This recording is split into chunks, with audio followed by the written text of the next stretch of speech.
Hi, everybody. Welcome to Dr. Cammy Goes Keto, where I'm here with Mike Collins, the sugar-free man who has helped tens of thousands of people get off sugar. And he's helping me stay off of my sugar. And today is day 2 of our Quit Sugar Summit.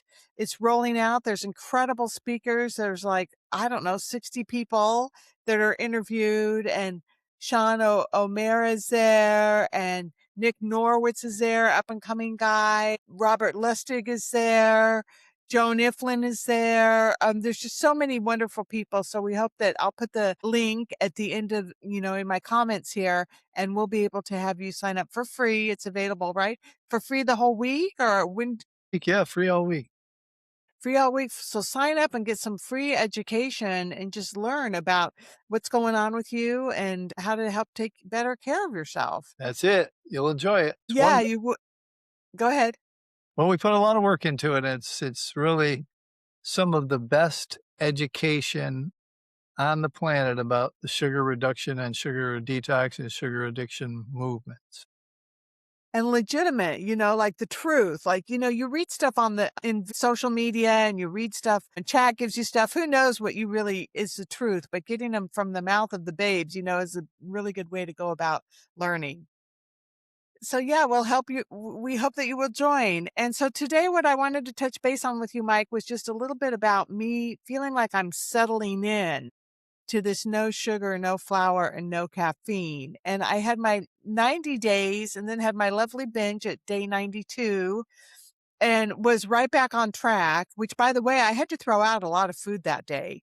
I threw out, my little quart of my little dairy creamy stuff. I hardly ate any of it because I had filled up on something that had a lot of flour in it before that and sugar. So yeah, I got it all out of the house. The next day I was back on track. And so now I feel like I'm settling in to this life with no sugar, no flour, and no caffeine. And so the caffeine is still, and has been throughout the 90 days when I was there, been the hardest part for me to not crave, to really want to be with, which I really thought for sure it would be the sugar. But, I think along with a good cup of coffee, I was talking to somebody about this the other day, and they were talking about how with a good cup of coffee, with I didn't drink it with sugar. I just drank it with cream. But comes your little side, whatever it is, it's your little flour and sugar item that you can, enjoy along with your cup of coffee. And so, yeah, so today I came home from the gym, and on the way home from the gym, I was craving a little bit of caffeine. And so then I tried, I have like the angel and the devil, like one on each shoulder. Right. And the angel's like, oh, you don't want to do that. You're doing so good and you're feeling so good and you're losing weight. And then on the other shoulder's like, oh, but you just worked out and did heavy weight resistance training and got your whole body shaking everywhere. Caffeine is good for that. The muscles enjoy that caffeine. And, then the other side. So I got home and I was getting ready to make one actually. And then I thought about calling you. And I'm like, well, I should call Mike. And then I was like, okay, the week is really busy. I know he's, getting this conference going. There's still so much going on. And I said, well, I don't have to call Mike. I can call somebody, right? And then I didn't want to call anybody. So then I didn't want to drink the coffee until after I called somebody, but I didn't want to call somebody because I knew they would talk me out of it. So then I had that whole conversation going on for a while. And then I was getting ready this morning. I was going to put on makeup and do my hair and get my little scarf on and do all this stuff, getting ready for my videos. And I thought, well, it would be so fun, to be drinking my little coffee and having my music on and putting my little makeup on and like this whole like little experience, right? And so then I was sad about that. I'm like, well, gosh, I can't have my experience, if I don't have my coffee. I mean, it's like somebody, doing a line of cocaine before they go party or whatever. I don't know, whatever your drug of choice is. And so then I decided that I could still have fun without the coffee. So I went and did all my stuff. I put on my music and I put on, I got my little foundation on and all this stuff. And I, had a sparkling water instead that I actually left out in the kitchen. So I didn't really drink it till I got done, and was starting my day. But so I made it through, right? And that's the other thing that makes me feel really good is that once I made it through something without having to do that, I had a good time. I had fun. I still had my experience, and yeah, so just kind of settling into this new life and learning how to live like, kind of how we say life on life's terms. Right. I love it. I love it. I mean, it's, again, I think we talked about the enough in the relapse thing. It's like, that was like for you, the cement, the learning moment. That was like, all right. I think I told you this. I don't think I told the story on air or anything, but back in the day when we used to do cocaine, we worked in the nightclubs and we would score during the night and whatever. And we would get to somebody's house, and the only goal was to get into bed before the sun came up, right? And the use of the drug was always accentuated by, let's get this over with. Like here we are trying to do something we're supposed to enjoy or whatever. And we're like, near the end, it was just, let's get this over with. The relapse, the thoughts of, will I or won't I relapse? Like we went through this for a couple of weeks before your 90 days as you were coming up on it, right? And maybe we spent too much time on it, I don't know, but I know for sure you spent a lot of mental time, whatever, whatever, whatever. I And then did. when it happened, it's like, wasn't a big deal. You were healed up enough to jump right back in with almost zero withdrawals, a little cravings, right? And then, you know, it was over with. You got it over with, you know? And so this is, just one day at a time for as long as you can until you find your body that you want, find your peace that you want, find your brain clarity that you want, and get up in the morning and put foundation and lipstick and a nice scarf on. It's like you're on. So I'm good with this. Yeah. Yeah, thanks. Yeah, and I understand what you mean about the, like, just get it over with, because I was really 'cause, like, on day 85, 86, 87, I remember I was really lamenting and stressing over everything, and then I made it to day 92, and then I binged, and so then I got it over and done with, and then, like, I'm moving on, and so I'm just Didn't it like release a lot of the ruminations about it? it did, and it was so interesting because with the first couple of bites of sugar, I mean, whenever I get into a binge and you know how you talk about you say the binges are always planned, and Yes. they are for me, they're always planned, and, the voice in my head will be like, "Oh, I just didn't even know I was gonna go do this," and, I knew, You're you lying. know? We become addicts are really good at lying in general, but they're really good at lying to themselves. Yes, Yeah. and believing it, just full on believing it. Yeah. So now I'm just moving on to bigger, brighter things and having some success around not giving in to the caffeine and knowing that, even, because it was like, okay, well, on Tuesdays and Saturdays, I go and do my weightlifting training. So let's just have the coffee on the Tuesdays and the Saturdays because that's when my muscles need the caffeine. And, it's trying to make all of these little things and, these little deals with me. And the reality is, like, it's kind of like following it all the way to the end, right? Like when I used to do that with drinking, whenever I would think about drinking, I would follow the drink all the way to the end, where it is absolute misery and you're not even enjoying it anymore. And it's just like, all right, let's just get this over and done with because I'm an addict and I'm active right now in my disease and I need to just get this over and done with. And you're not even enjoying the moments or, the people or who you're with or the experience or any of those things. And so following it all the way to the end, I just knew that it would just make me want more caffeine, which ultimately will make me want more sugar, which ultimately will make me probably give in, which ultimately, and so and then it just is, it gets to be so much work just thinking about doing it. You just finally say, forget it, and the other thing that's really helped me too. Oh, were you going to say something? No, no, go for it. The other thing that's really helping me too is I have an accountability partner now for my food plan. Okay. So I've been texting somebody my food plan at night for the next day, and then texting them the next night. When I text the next night, I let her know whether or not I've been on my plan. And I practice the key to this, I think, is rigorous honesty. And that's, some people just can't get to their lives where they know how to be rigorously honest. There's a lot of people that easily lie in the world. So true. So true.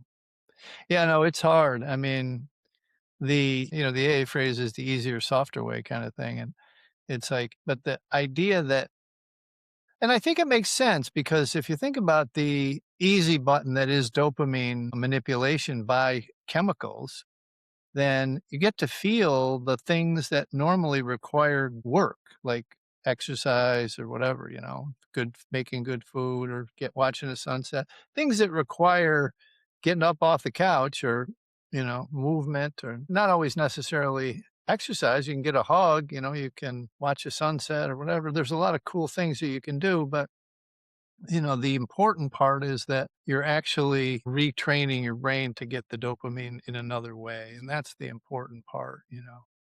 That's most people. And I'm so happy that this summit is bringing this out a lot. A lot of people are talking about this now.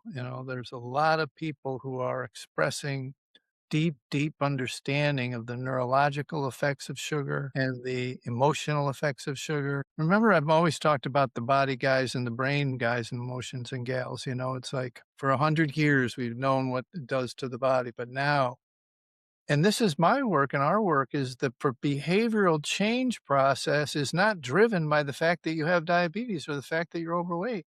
It's driven by your how the sugar or whatever the substance is affects your brain and emotions in your body and your frontal cortex and your dopamine.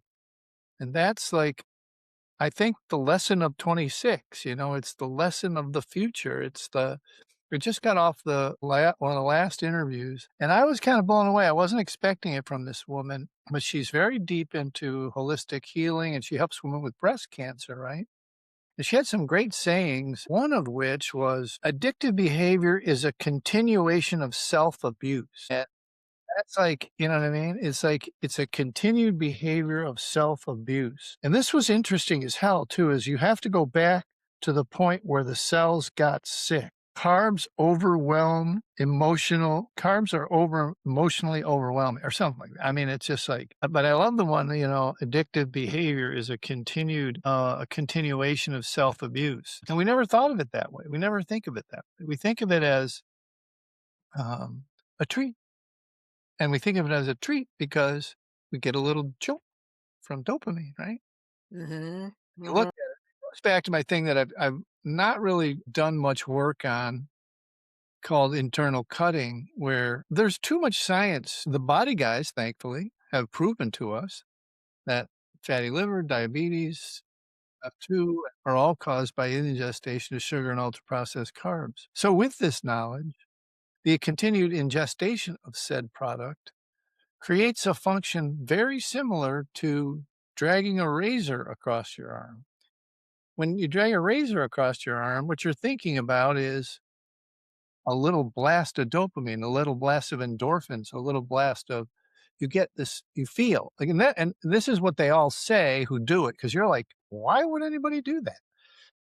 Because they say they can feel when they have this kind of anhedonia going on. And so again, I think that the message for 26 is this final deep or beginning to be deeper understanding of metabolic psychiatry and the emotions and the brain effects of sugar in general.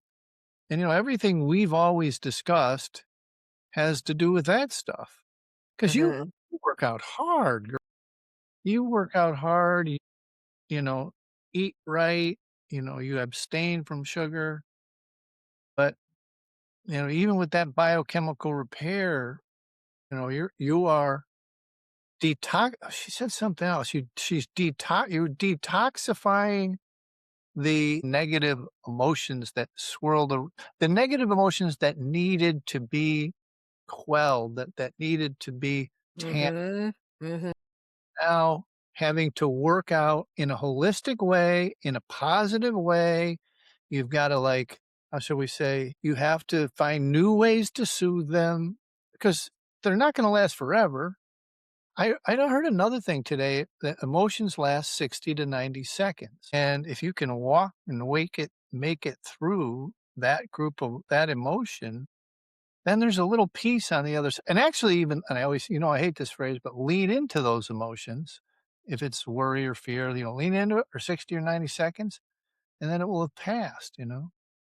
especially away from the sugar a little bit. Like, you know, you have a little bit of time, you can, like you said, think it all the way through to the end.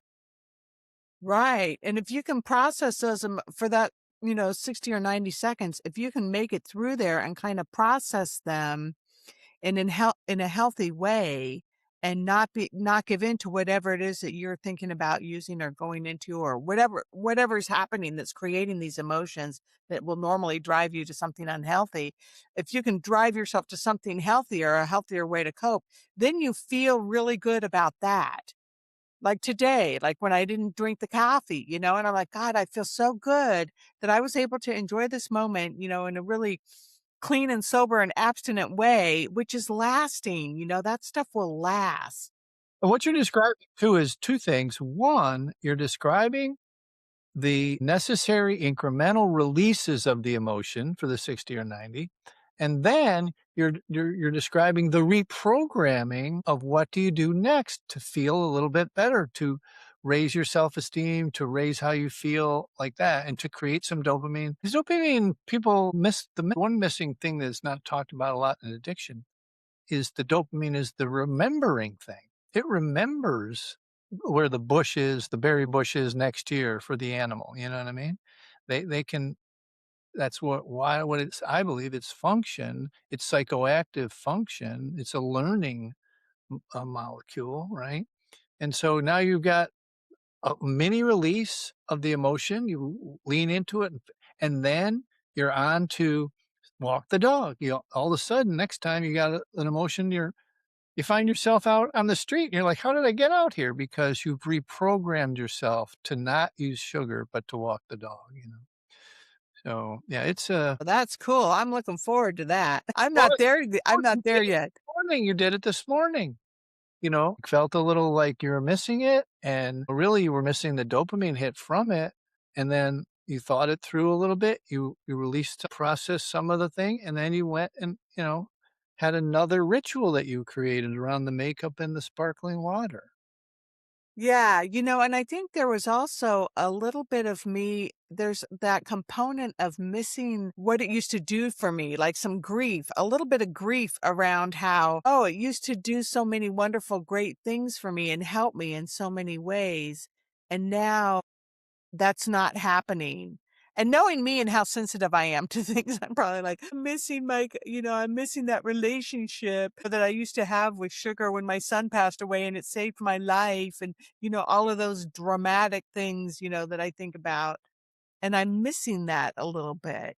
But, So one thing I wanna talk about really, and I haven't talked about it, I don't think, much publicly, and I think it probably happened with you just then with your with when you're going through your you called it your makeup, your ritual, right? Is that if you pay attention during any relapse or after you've healed up a little bit, one of the things you're gonna recognize, and I know this is not me because I have talked with private clients a lot about this, is that, first of all, caffeine is a performance drug as well. You notice why business runs on caffeine and everybody in the morning meeting has got to have their coffee, right? Is because they think better, they feel better, and their self esteem is raised. But one of the things I discovered in having 95+% all women clients, and I had to ask this question, is that with sugar and caffeine, you appear more attractive to yourself in the mirror. Mhm. This is very almost never talked about.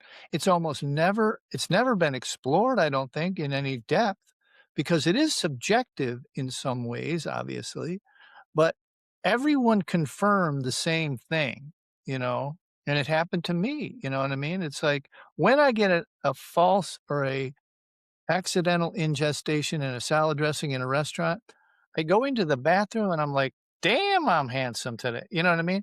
It's like you really genuinely have a boost of your self-esteem, how you feel, and that translates to you looking in the mirror. And so that ritual that you're describing was lacking its it's juice, it's fuel, you know what I mean? Wow. Yeah. Interesting. Yeah. Yeah, I mean, it's Yeah, because I do. I feel better when I drink that stuff. I have more energy and I feel smarter and prettier and sexier and healthier and, all that stuff, just from drinking a cup of coffee because I'm so sensitive to it now. But yeah, because on my binge, I drank a cup. Yeah, exactly, exactly.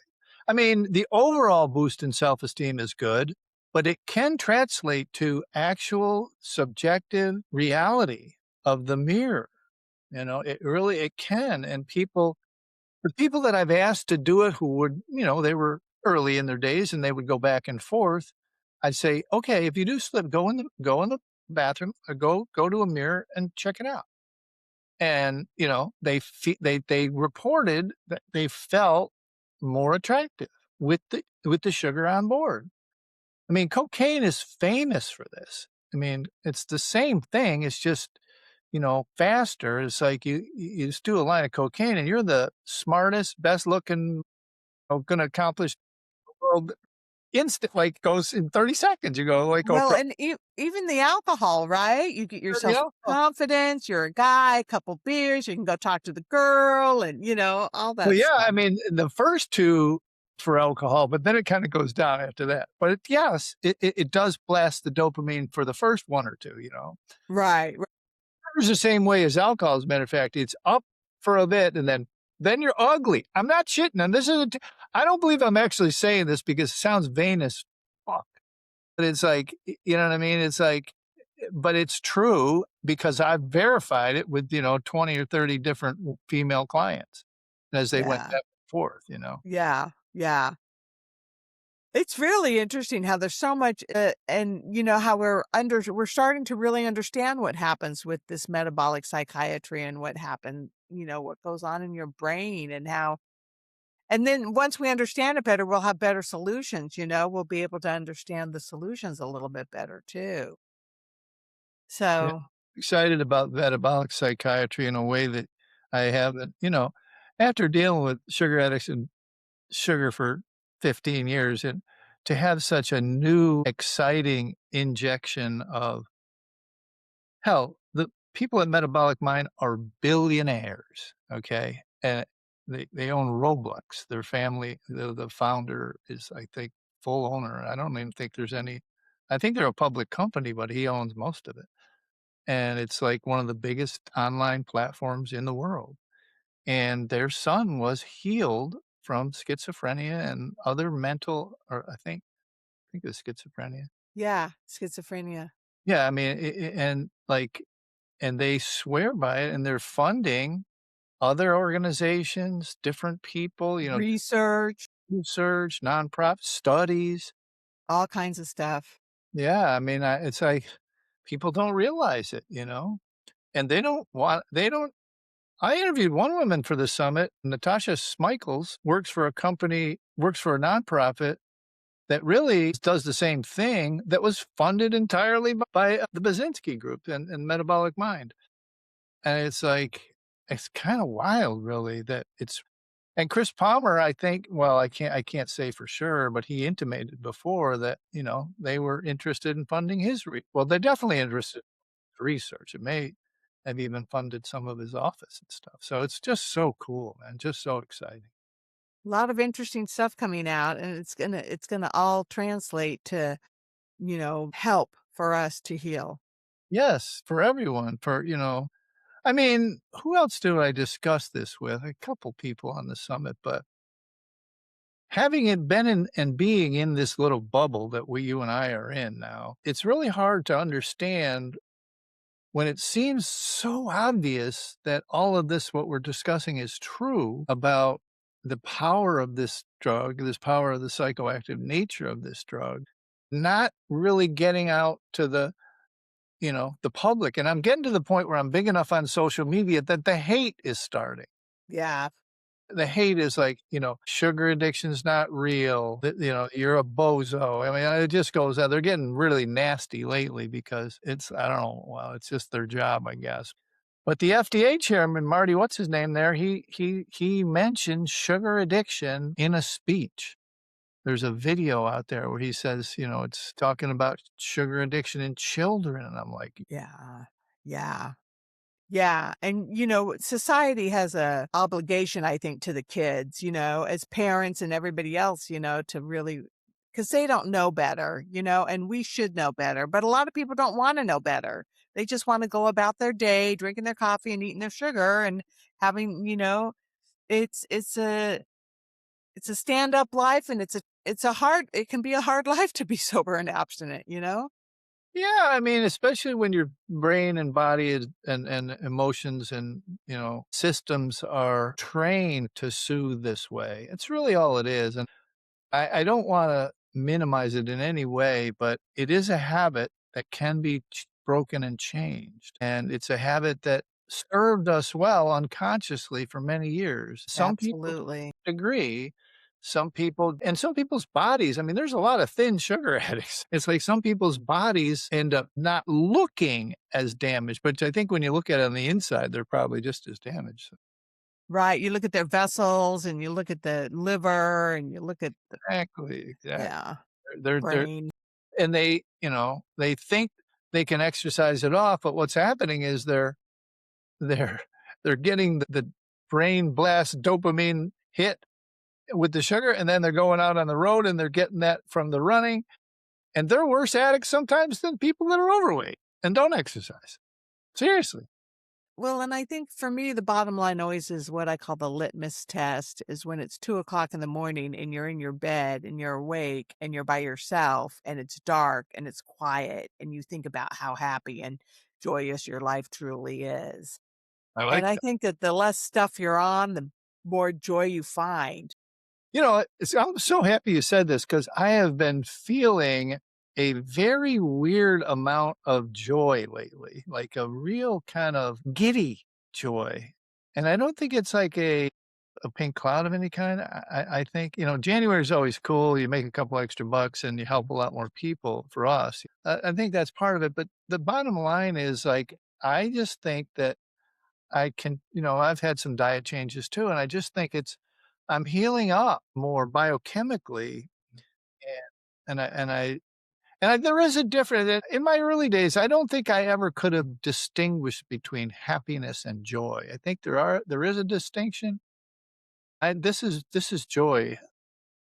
It's actually I'm not as happy as I would wanna be, but joyful and grateful too, you know what I mean? Well, and I'm not as grateful as I am joyful. I don't even know if I'm describing this right, but it's weird, but it's true. And that's 2 o'clock in the morning time is a good barometer, if you will. Yeah, yeah. And to me, like joy like goes to your bones. Like Yeah, joy is, so deep inside you that you can like feel it in your bones. I don't know, it's hard to describe, but yeah, you yeah. really can, I heard Susan Pierce Thompson say the other day about something I liked actually. He calls it the mind revving up, like almost an ADHD kind of thing, but the mind revving up and transferring it into gratitude. I kind of like, Mm, and that's kind of what I'm describing here is I don't know if it's the evolution or the emergence for me of joy as an emotion, right? I think that's what it is. I think it's the emergence of joy. Could be the birth of my second grandchild. It could be a lot of things, but I do not in my entire lifetime remember this type of feeling, let alone being able to articulate what it is or what I think it is, mhm. hit it on the head with that, so fingers crossed that's going to continue to grow. Amen. I say to that. All right, everybody. Well, what an interesting video. I don't know what I'm going to call this thing. Yeah, We've no, it gone turned lots out of different it's not places. something I planned or you planned, I don't think. Yeah, well, thank you everybody for listening, and we'll tune in next time where we'll continue my journey with Mike. And thank you so much, Mike. Always a pleasure, Cammy. All right, take care. Bye bye. Bye.